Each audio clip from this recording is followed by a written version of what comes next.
চট্টগ্রাম লোহাগাড়া উপজেলা বিল্ডিং রডের বদলে বাঁশ বাঁশের দেখা মিলেছে সোনার হরিণ আর কি রডের বদলে বাঁশ মানে রড রড কিন্তু জাঙ্গার হয়ে গিয়ে বাঁশ কত আছে ওয়াও ওয়াও ওয়াও রডের বদলে বাঁশ কি সন্তানটা সব বানাইলি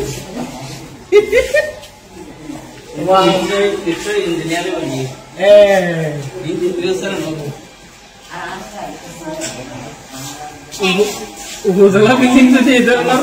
5 দিন নির্মাণ হয় তাই সাধারণ বিল্ডিং কেন বাড়া হবে ওয়াও ওয়াও ওয়াও